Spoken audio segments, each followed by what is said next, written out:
오늘 저는 시편 35편 28절 말씀을 중심으로 찬양이 삶이 될 때라는 제목으로 말씀 나누겠습니다. 찬양. 우리는 흔히 찬양하면 떠오르는 것이 막 박수를 치면서 왕이신 나의 하나님, 오 주여 나의 마음이, 이런 것을 생각합니다.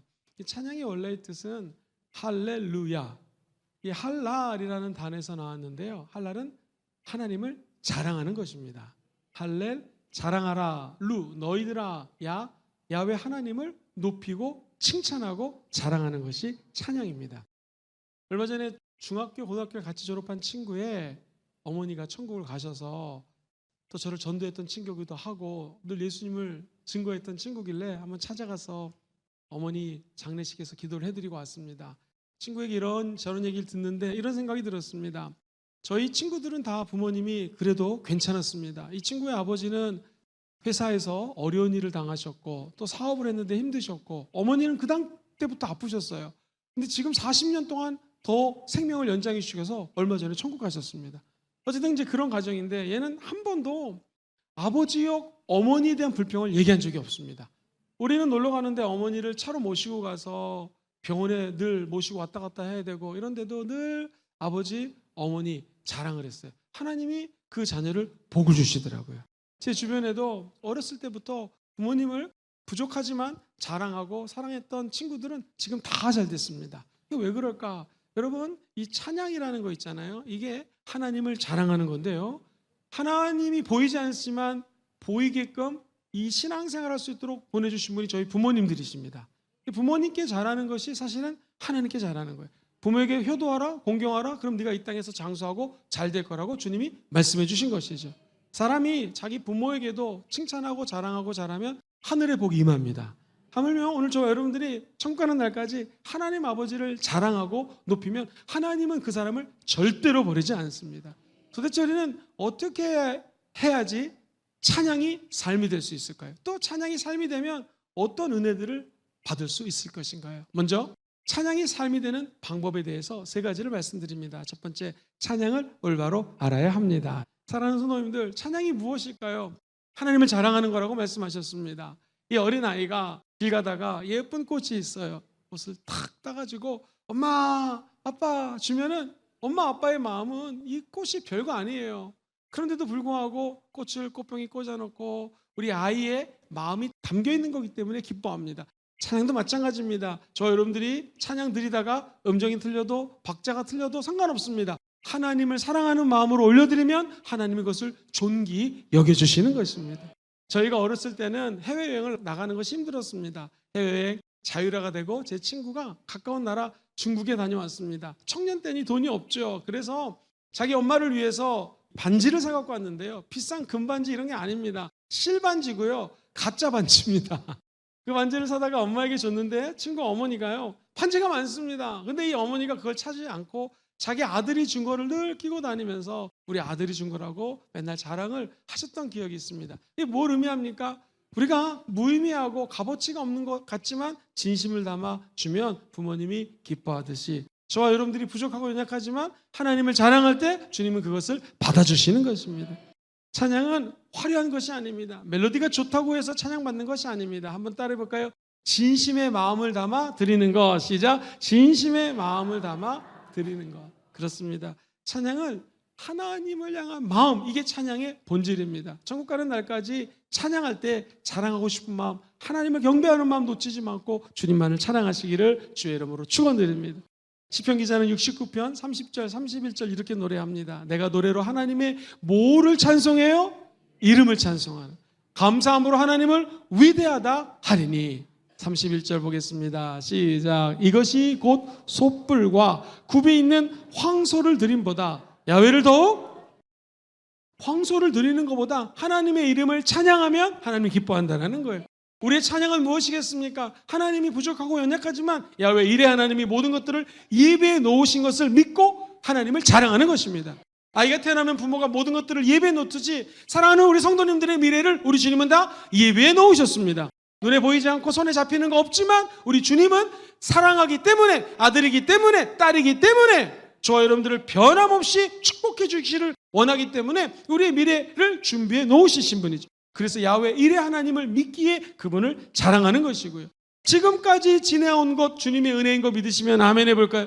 에베네셀, 내가 여기까지 너희를 도왔다. 오늘 이 시간에 살아있는 것 하나님의 은혜인 줄 믿습니다. 그래서 우리는 주님을 자랑하는 것이죠. 말과 탄 자들, 우리를 따라오는 모든 조건들을 저 홍해에 빠져 죽게 하시고 새 생명을 주시고 성령을 부어주신 분이 하나님이십니다. 그래서 야훼 니시 하나님, 승리 하나님을 우리의 과거를 살펴봤더니 지금까지 승리하게 해주셨고 오늘도 승리하게 해주실 것이고 우리의 미래도 하나님은 변함없는 사랑으로 저와 여러분들을 돌봐주실 것입니다. 두 번째, 이 찬양은 꾸준히 드려야 합니다. 오늘 본문은 얘기합니다. 내 혀가 주의 의로움을 말하며 종일토록 주를 송축하고 찬양합니다.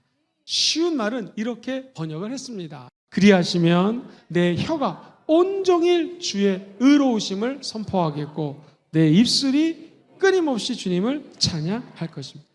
저와 여러분들이 숨을 쉽니다. 기도가 성도의 호흡이라면 찬양은 우리의 맥박입니다. 이 맥박은 끊어지면 안 됩니다. 시간마다 순간마다 때마다 하나님은 높고 위대하신 분입니다. 그의 의로움을 내 입술의 열매로 선포하라는 것이고요. 더 중요한 것은 종일토록 하루 온종일 주님을 노래하고 경배하고 높이라는 것입니다.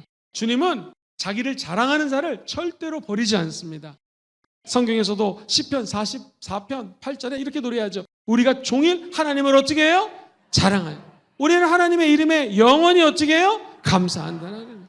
119편 164절 주의 의로운 규례들로 말미암아 내가 하루 7번씩 주를 찬양해요. 7번은 1, 2, 3, 4, 5, 6, 7 이런 개념이 아니라 완전 숫자예요. 내 마음을 온전히 주님께 올려드린다는 것입니다.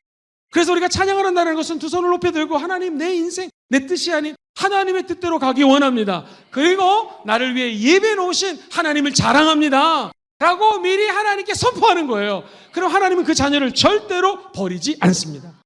세 번째, 찬양의 말씀들이 있거든요. 찬양은 말씀과 함께 갑니다. 그래서 찬양의 말씀을 암송하십시오. 성경에 보면 찬송, 찬양에 대한 것이 너무나 많이 나옵니다. 내 백성은 내가 나를 위하여 지었나니 너희들을 어떻게 하기 위해서? 내 찬송을 부르기 위해서 만들었다는 거예요. 우리가 만들어진 목적 자체가 하나님을 찬양하기 위해서 만들었다는 거예요. 주의 인자하심이 생명보다 나으심으로 내 입술이 주를 찬양하나이다. 우리 순복음 교회에 찬양을 작사 작곡을 잘하는 청년이 있었어요. 음악을 탁월하게 하는 천재적인 청년이었어요. 이 청년에게 이런 말씀을 아이들에게 가르쳐주고 싶은데 아들이 잘 암송을 안 하니 이걸 노래로 좀 만들어 달라고 작곡을 해달라고 성경 말씀을 부탁했습니다. 그랬더니 이 청년이 매 주일마다 그 노래를 알려줬어요. 그래서 선생님들과 함께 율동을 하면서 말씀을 암송시켰습니다. 그렇습니다. 우리 자라나는 세대들에게 말씀을 찬양과 얼버무려서 알려줘야 되는 것이죠. 그럼 이 아이들이 먼 훗날 찬양이 삶이 되는 것이고요. 찬양이 삶이 되면 열매가 나타나게 되어 있습니다. 목사님 도대체 무슨 열매가 나타납니까?